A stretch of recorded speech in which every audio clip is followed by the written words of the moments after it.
India, Japan, चीन या फिर अमेरिका, जहां भी जाओ किसी खूबसूरत सी प्रॉपर्टी पर अगर एक नाम सबसे पहले दिखता है तो वो है ओयो। कभी अफोर्डेबिलिटी और आसानी की वजह से लोगों का फेवरेट बना ये ब्रांड आज कई विवादों के घेरे में है। एक समय था जब ओयो को सिर्फ एक बुकिंग ऐप नहीं बल्कि बचाव का सहारा माना जाता था। ट्रैवलर्स, स्टूडेंट्स, कामकाजी लोग जब भी किसी नए शहर में जाना होता बस ओयो खोलते और कुछ ही मिनटों में कम बजट में एक अच्छा रूम मिल जाता। लोग इसमें कई कई दिन तक आराम से रुकते भी थे। लेकिन फिर एक के बाद एक ऐसी खबरें सामने आने लगी जिन्होंने न सिर्फ लोगों को डरा दिया बल्कि ओयो की ब्रांड इमेज को भी हिला कर रख दिया। सबसे ज्यादा हिला देने वाला मामला अब सामने आया जब एक ओयो मैनेजर पर एक लड़की से रेप का आरोप लगा। ये खबर सुनकर हर वो इंसान सहर गया जो कभी ओयो में रुका था या रुकने का प्लान बना रहा था। और इससे भी ज्यादा खौफनाक थी वो घटना जिसमें एक कपल अपनी मर्जी से एक ओयो होटल में ठहरे थे, लेकिन कुछ दिनों बाद ही उनके कुछ प्राइवेट वीडियोस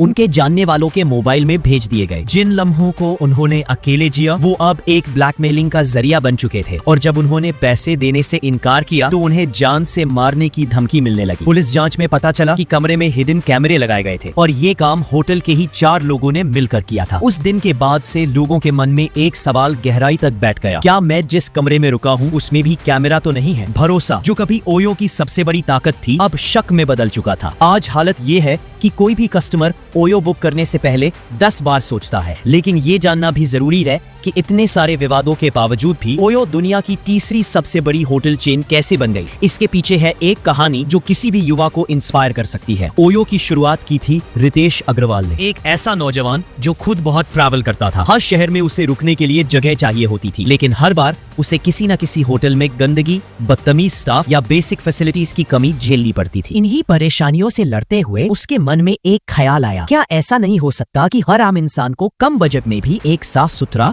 सेफ और भरोसेमंद कमरा मिल जाए। और इसी सोच के साथ जन्म हुआ ओयो रूम्स का, ऑन योर ओन। शुरुआत में ये सिंपल आइडिया था, होटल और कस्टमर के बीच एक डिजिटल ब्रिज बनाना, ठीक उसी तरह जैसे आज जोमैटो खाने के लिए या ओला कैब के लिए काम करता है। लेकिन चैलेंज छोटा नहीं था, सबसे बड़ी चुनौती थी क्वालिटी कंट्रोल। रितेश और उसकी टीम खुद अलग अलग शहरों के छोटे छोटे होटलों में जाकर उनके स्टाफ को ट्रेन करती, कमरों की सफाई करवाती, अपने पैसों से उन होटल्स को बेहतर बनाती। वो सिर्फ बिजनेस नहीं बना रहे थे, भरोसा बना रहे थे। साथ ही उन्होंने उन छोटे बड़े होटलों को भी ओयो से जोड़ा जिनका कोई नाम नहीं था, जिन तक ग्राहक पहुंच ही नहीं पाते थे। इस तरह ओयो एक ऐसा प्लेटफॉर्म बना जिसने लोगों को छत दी, होटल्स को पहचान दी और रितेश को एक विजन। लेकिन समय के साथ जब स्केल बढ़ता है तो रिस्क भी बढ़ते हैं। कुछ गलत लोगों की वजह से ओयो की इमेज को गहरा नुकसान पहुंचा, लेकिन यह कहना गलत होगा कि पूरी कंपनी खराब है। दोस्तों, एक समय था जब ओयो नाम सुनते ही लोगों के चेहरे पर सुकून आ जाता था, क्योंकि ओयो सिर्फ एक होटल नहीं था, वो एक उम्मीद था, सहूलियत थी और सेफ्टी का भरोसा था। लेकिन ये सब ऐसे ही नहीं हुआ। शुरुआत से ही ओयो ने मार्केट की 3 सबसे बड़ी प्रॉब्लम्स को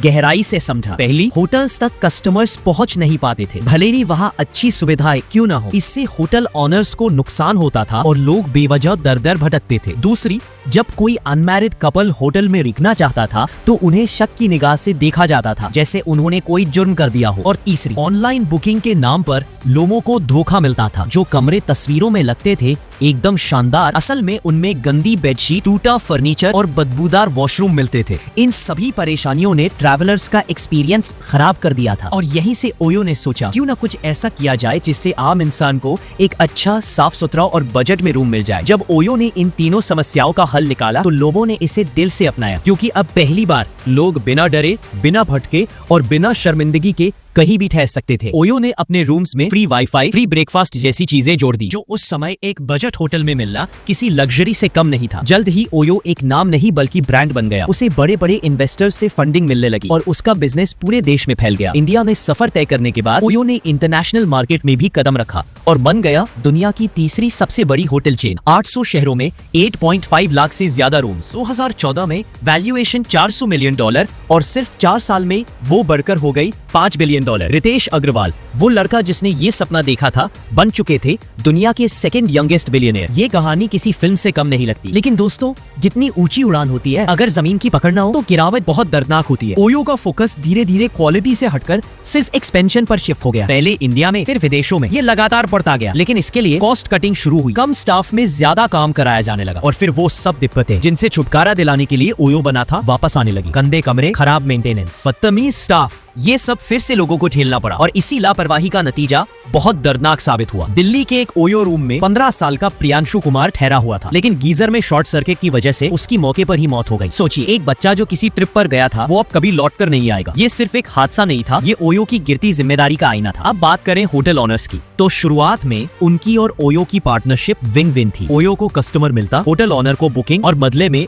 वो सिर्फ 20% कमीशन देते। लेकिन 2019 से ये कहानी भी बदलने लगी। ओयो ने हिडन चार्जेस जोड़ने शुरू कर दिए, और धीरे धीरे होटल ओनर्स की 50 से 60% कमाई ओयो के पास जाने लगी। बेंगलोर के एक होटल ओनर का केस लो। पहले वो 5 से 6 लाख महीना कमाते थे, लेकिन ओयो से जुड़ने के बाद हर महीने 1.5 लाख का घाटा झेलने लगे। ओयो ने एक पोर्टल बनाया था जहां बुकिंग की जानकारी जाती थी, पर फिर वहां फर्जी बुकिंग दिखाकर ओयो होटल से पैसे वसूलने लगा। जब होटल ओनर्स ने रिफंड की डिमांड की, तो ओयो ने सिर्फ 20% क्लेम्स पर ही रिस्पॉन्ड करना शुरू कर दिया। यहाँ तक कि कई महीनों तक होटल्स को पेमेंट नहीं दिया जाता था। एक फॉर्मर मैनेजर का कहना था कि पेमेंट जानबूझकर रोका जाता, ताकि होटल दबाव में आकर खुद ही छोड़ दे या झुक जाए। साल 2019 में 100 शहरों के 500 से ज्यादा होटल ओयो से अलग हो गए। अब दोस्तों, यहाँ से शुरू होती है ओयो की सबसे बड़ी चालाकी, बल्कि कहिए एक स्कैम, जो सिर्फ कस्टमर्स को ही नहीं, इन्वेस्टर्स तक को धोखा देने के लिए किया गया। हुआ यूं कि जैसे जैसे कई होटल्स ओयो के साथ अपने टाई अप को खत्म करने लगे, ओयो ने उन्हें अपनी वेबसाइट से हटाया ही नहीं, बल्कि उल्टा उन होटल्स के नाम के नीचे सोल्ड आउट का टैग लगाना शुरू कर दिया। अब सोचिए,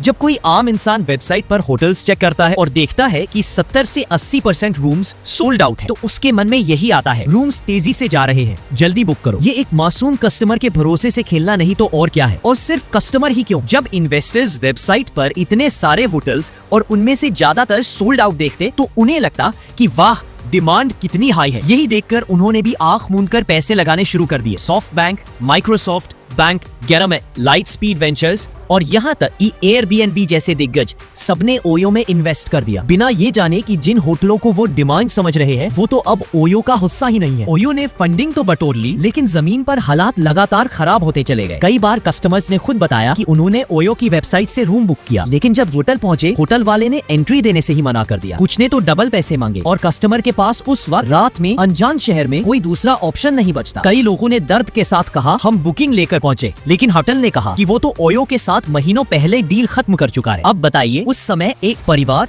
एक कपल या एक अकेला ट्रैवलर क्या करे? ये सिर्फ फ्रस्ट्रेशन नहीं है दोस्तों, ये किसी की सुरक्षा, सम्मान और सपनों से खिलवाड़ है। एक और बड़ा धोखा था रिफंड्स ना मिलना। कई कस्टमर्स ने कैंसिलेशन के बाद महीनों इंतजार किया, लेकिन पैसा लौटा ही नहीं गया। इनमें से कुछ तो ऐसे भी थे जिनकी बुकिंग ही इनवैलिड थी, क्योंकि होटल ओयो से अलग हो चुका था, लेकिन फिर भी रिफंड नहीं। अगर आप ओयो की वेबसाइट या सोशल मीडिया पर जाकर रिव्यूज पढ़ेंगे, तो हजारों लोग आपको मिलेंगे जिन्होंने यही शिकायतें दर्ज की है। रूम गंदा था, होटल बंद था, चार्जेस डबल थे, लेकिन रिफंड नहीं मिला। अब जरा सोचिए, एक तरफ कंपनी के कस्टमर टूट रहे हैं, दूसरी तरफ ओयो के फाउंडर रितेश अग्रवाल अपनी सैलरी 2.5 गुना बढ़ा लेते हैं। जहां 2018 में कंपनी को 420 करोड़ का घाटा था, 2019 तक वही घाटा बढ़कर 2700 करोड़ रुपए हो गया। 2021-22 में भी ओयो को 2132 करोड़ का नुकसान झेलना पड़ा, और अब जब इन घाटों की भरपाई नहीं हो पाई, तो ओयो आईपीओ लाने की तैयारी में है। लेकिन दोस्तों, यहाँ भी सच्चाई कुछ और है। Federation of hotel and restaurant association of India (FHRAI) ने सेबी, भारतीय प्रतिभूति और विनिमय बोर्ड से अपील की है कि ओयो का आईपीओ पब्लिक के लिए नहीं, बल्कि मैनेजमेंट के लिए है, जो अपना घाटा इन्वेस्टर्स पर थोपना चाहते हैं। उनका कहना है ये पब्लिक वेल्थ को बर्बाद करने का एक नया तरीका है। FHRA के मुताबिक 2020 में ओयो का रेवेन्यू 13,000 करोड़ था, जो 2021 में घटकर केवल 4,000 करोड़ रह गया, यानी करीब 59% की गिरावट। अब आप ही सोचिए, ऐसी कंपनी पब्लिक से पैसे लेकर क्या करेगी? कहीं ये उन घाटों की भरपाई तो नहीं जो कंपनी ने खुद पैदा किए? अब सवाल सिर्फ ओयो का नहीं है दोस्तों, सवाल है हमारी ट्रस्ट का। एक ऐसा ब्रांड जो भरोसे के नाम पर खड़ा हुआ था, आज उसी भरोसे को धीरे धीरे कुतर रहा है। रितेश अग्रवाल ने कभी कहा था कि 2023 तक वो ओयो को दुनिया की सबसे बड़ी होटल चेन बना देंगे, कस्टमर्स, एम्प्लॉइज और लीडरशिप की ताकत से। लेकिन 2023 आ गया है और जो बचा है वो है फ्रस्ट्रेशन, घाटा और एक लंबी लिस्ट उन लोगों की जिनका भरोसा टूट चुका है। अब बारी आपकी है। क्या आपने भी कभी ओयो के साथ कोई अच्छा या बुरा एक्सपीरियंस किया है? क्या आपने भी कभी रूम बुक करके धोखा झेला है? तो नीचे कमेंट में जरूर बताइए, क्योंकि आपकी आवाज ही सच्चे बदलाव की शुरुआत हो सकती है। बाकी दोस्तों, आज के लिए बस इतना ही। मिलते हैं अगली कहानी में एक नई सच्चाई के साथ। तब तक के लिए वीडियो को लाइक करके चैनल को सब्सक्राइब कर